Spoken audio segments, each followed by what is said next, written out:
Bom dia, boa tarde, boa noite, só Deus sabe como estão lá as coisas, baby. Bom dia, meu povo, brincando, né? Vamos dar continuidade ao nosso assunto, não é? De sociologia, que nós estamos falando agora sobre educação e sociedade, a instituição escolar, não é? Como sempre eu gosto de fazer um retorno do assunto passado. Na aula passada, nessa unidade da apostila de sociologia, porque é brilhante, sociologia do primeiro médio, ela é show, né? É uma reflexão do mundo contemporâneo mesmo. Ela vem falando de socialização, a primária e a secundária. E a primária, todo mundo sabe, né, que é a família. E que a secundária, eu costumo falar que é a segunda família, né? Que é a escola, a instituição escolar. Porque, minha gente, a maior parte da vida, né, nossa está na escola, né? Antigamente os meninos só chegavam para a escola lá para 7 anos, né? Hoje em dia os pais que trabalham põem no berçário, e o berçário não é só para o menino ficar lá para passar, não, as professoras, né? As não chamam nem professoras, as instrutoras, elas vão ali lidando com a criança e ensinando, né? Que ensinar é de 1001 maneiras. Aí nós vamos continuar. Na aula passada a gente estava falando sobre a escola tradicional, né? Aquela que o cão era menino, né? Faz tempo só molesta. Minha gente, eu tô tentando me comportar, mas de vez em quando, sabe essas palavras que eu não tenho costume de falar, sabe? Desculpa aí. Como era bem tradicional, né? A gente sabe que a escola surgiu, principalmente a instituição, após a Revolução Industrial, que era para, entre aspas, domesticar o ser humano, né? Eu digo até, ai tia, domesticar sim, porque era para você um padrão de regras que você tinha que obedecer naquela época, não é? Então, nós vamos falar um pouco mais da escola atual, que ela é apaixonante, não é? É um local onde você tem inspirações todos os dias, né? Todo mundo está sentindo falta da escola, né? Da instituição mesmo, de estar lá presente, estar lá na hora do recreio, estar interagindo com os colegas nesse período de pandemia, né? E que se tornou uma família. Costumo falar, eu tenho amigos, tanto na área profissional, né? Como com os alunos, amizade mesmo, sabe? Amizade sincera, você se identifica e é um carinho, um amor, um respeito que não tem no mundo. É um vínculo muito grande. Que na escola tradicional não tinha isso. Os alunos já temiam um professor, né? Já temia porque não tinha direito nem de conversar. Não existia amizade, não existia nada entre aluno e professor. Só aquela, eu estou passando conteúdo e você que se vire, né? E não, a nossa escola hoje é uma escola aconchegante, é uma família, né? Então, ó, nós vamos estudar as transformações sociais e tecnológicas na cultura escolar, né? A concepção de escola tradicional correspondia a uma instituição socializadora que agia no sentido de moldar os indivíduos de acordo com os parâmetros pré-estabelecidos. Assim, durante todo o século XIX e parte do século XX, a escola esteve voltada primordialmente à função da classe trabalhadora, criando nos indivíduos formas de pensar e agir que estivessem em conformidade com o sistema produtivo industrial. Foi o que eu falei para vocês, né? A questão do domesticar. Era estabelecer regras e você obedecer caladinho, né? Tinha a sala só dos meninos, a sala só das meninas. Não existia essas salas mistas, que é maravilhoso hoje, né? O contato, a amizade, né? Que não é para ter amizade só menina com menina, é para ter amizade menino com menina, e assim uma mistura, né? De amizade e respeito. Onde, minha gente, tem uma cena que eu não achei assim para colocar aqui para vocês uma imagem do primeiro negro na universidade nos Estados Unidos, né? Porque a gente tá muito nessa questão depois da morte do rapaz lá nos Estados Unidos. né? Aí essa questão do racismo fez boom, mas ela existe, sempre existiu e vai existir, né? São coisas que, infelizmente, da qual a gente não pode desejar que acabe, porque não vai acabar, né? A gente pode minimizar, agora acabar por total, infelizmente não, né? E essa imagem, ela é muito chocante, que é na universidade, todo só branco na sala, e ele, um único negro. E fizeram questão de colocar a cadeira dele isolada da de todo mundo, né? Poxa, rapaz. Eita, preconceito, velho, que sempre existiu, né? Racismo e assim vai, os ismos, tudo indo da vida aí. Então, a escola tradicional, ela tem essa concepção de quê? De criar você um ser fácil de ser dominado, né? De obedecer regras, coisa que a Revolução Industrial queria, né?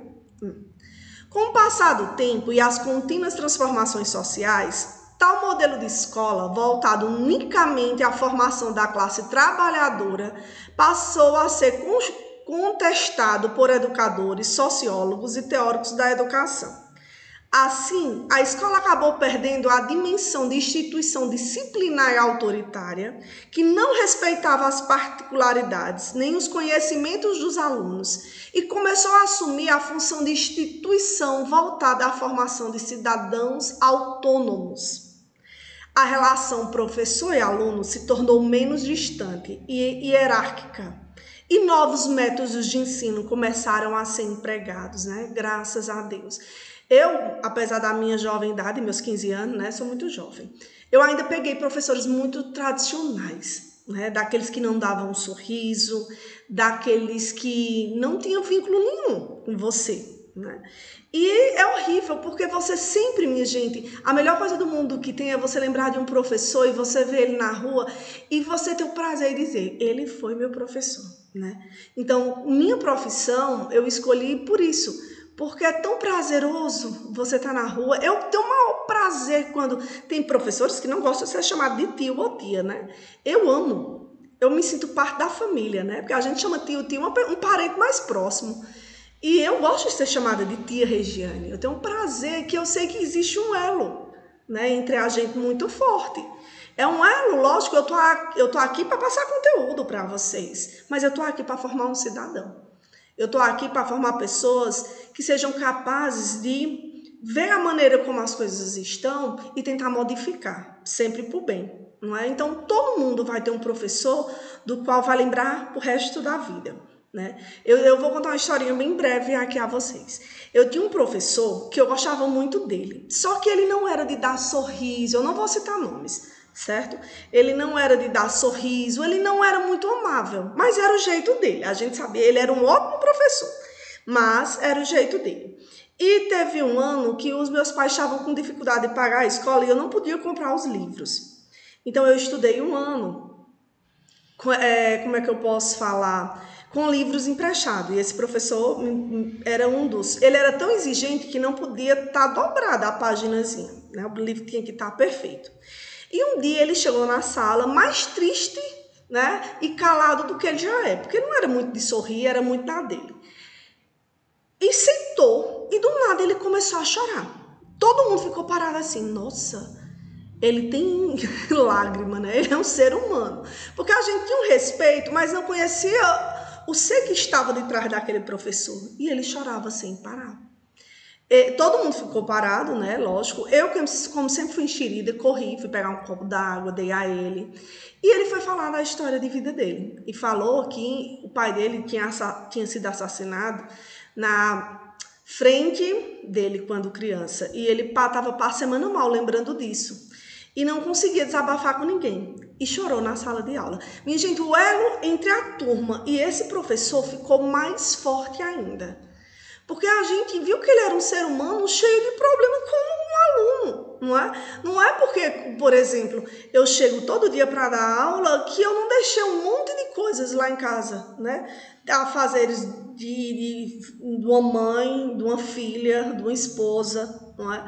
E tem dias que a gente não está bem. E isso criou um elo muito grande.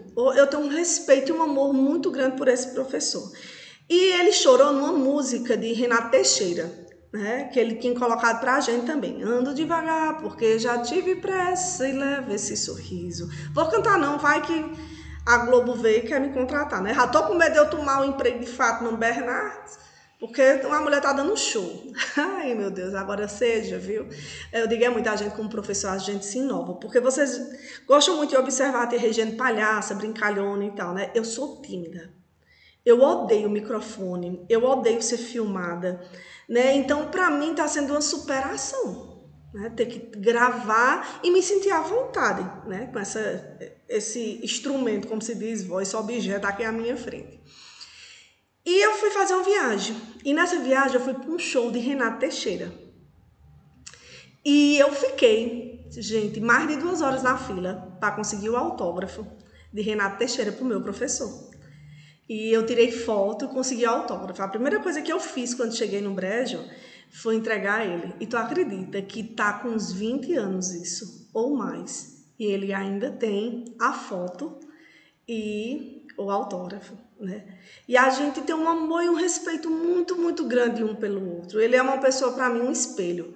Apesar de ter meus pais como referência, como professor, né? Meus pais são minha família, principalmente a materna, é toda de professor, tá no sangue já, né? Na veia, nas veias, graças a Deus, a nossa vocação e dedicação. Então, existe um elo muito grande, que antigamente não existia, né? Vocês vão lembrar da gente para a vida toda, né? Espero que quando eu chegar a me consultar, um advogado, o que for aí na profissão de vocês, me dê um desconto, viu? Lembrem do nosso tempo, né? Que o dinheiro mal vai dar para comprar o estágio preta. Vamos continuar. A escola que antes visava padronizar e disciplinar os alunos passou a ser repensada como instituição responsável por fornecer uma formação integral e problematizadora.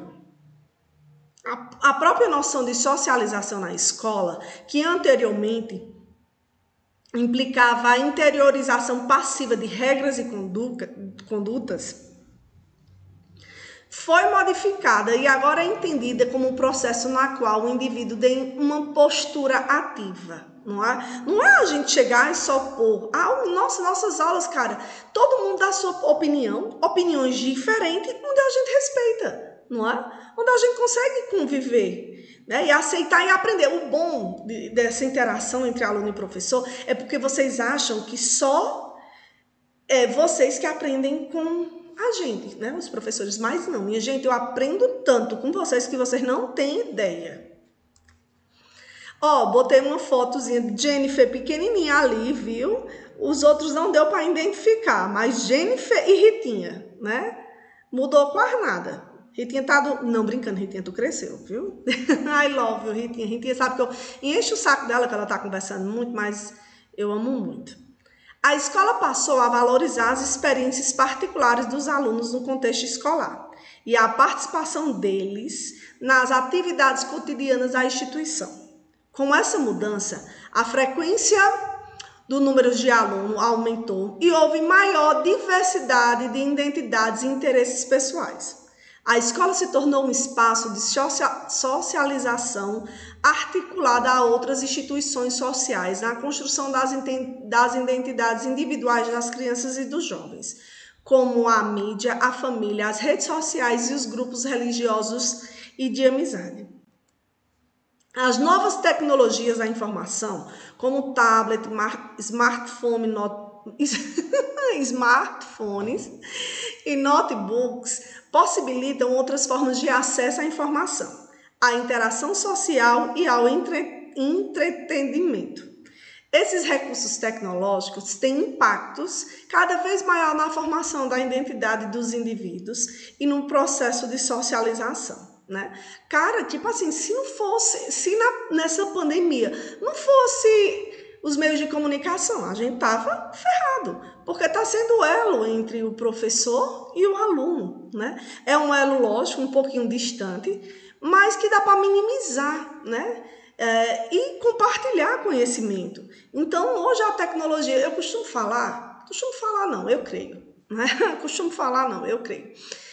Que tudo tem sua hora, né? Essa pandemia, a gente nunca pensou realmente fazer parte da história, né? Eu sempre quis fazer, mas dessa daqui não, né? Essa daqui está sendo a força.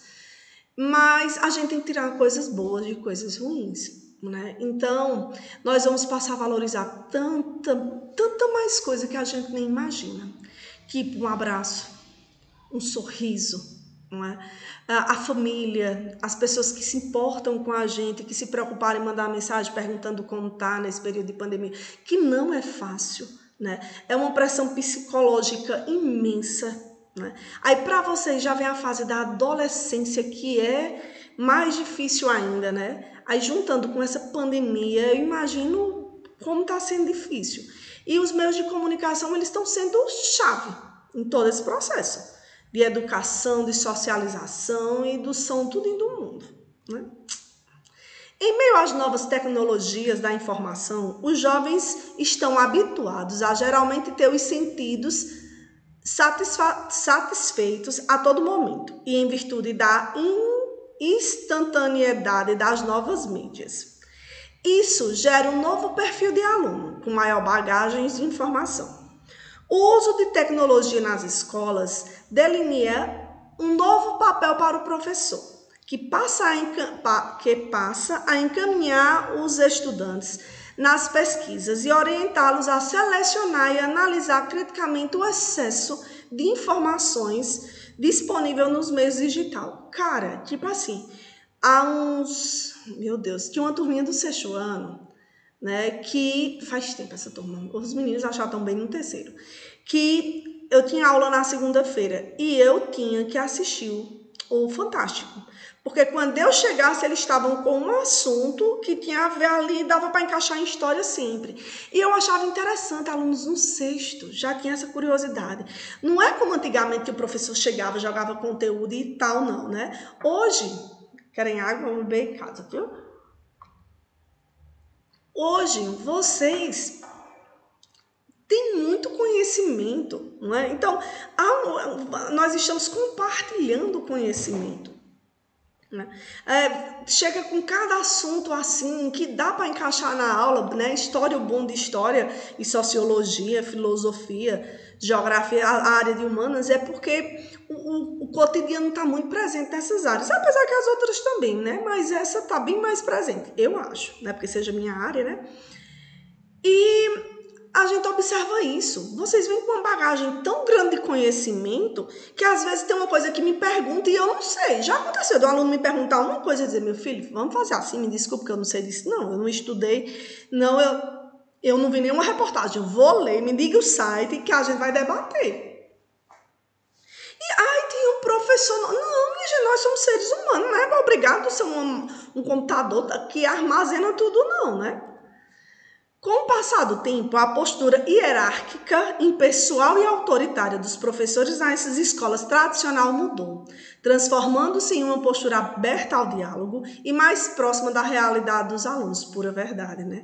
Eu digo muito, eu não sou só uma professora, eu sou uma amiga, eu sou um psicólogo, um psiquiatra, a faxineira, eu sou, meu Deus, o que? Eu sou a porteira da escola, eu sou tanta coisa, né, que nós somos, com o maior prazer. É uma profissão tão gratificante, cara. Não na questão financeira, não, que o que dá para ganhar dá para sobreviver, mas na questão pessoal, né? É muito bom você ser reconhecido como ali minha professora, né? Ser valorizado. Quando a gente recebe pequenas mensagens, oi tia, bom dia, tal. Às vezes a gente não tá nem bem, né? Quantas vezes nós não vamos trabalhar cheio de problemas e chega na sala de aula e eles ficam lá fora, né? E a nossa realidade é outra. O uso de novos recursos tecnológicos em sala propicia o acesso tanto a fontes de pesquisa diversificada quanto a uma fonte inesgotável de distrações. É assim, galerinha, né? Eu falo muito, a tecnologia elas tem os seus benefícios e os seus malefícios. Eu não sou contra o aluno estar com o celular na sala de aula. Agora, cara, para estar mandando mensagem, paquerando, eu não concordo. Ali é um momento de estudo, né? Porque tem aluno, né, que eu não vou citar nome, porque senão eu ferro, viu, Carlos Eduardo? Que pega o celular e fica fazendo gracinha, né, Larissa? Eita, tem aluno mesmo, Maria Luiz, né? Tem uns alunos aí que gostam de mexer no celular na hora da aula, mas, cara, não. É uma ferramenta hoje que vem para nos auxiliar, nessa nossa fase educacional, né? Mas como é que eu posso falar? Acrescentar essa nossa informação do lado positivo, né? De fazer pesquisas e etc. Então acabou, eu acho que eu falei demais hoje. Eu já acordei, porque o assunto é muito prazeroso, viu?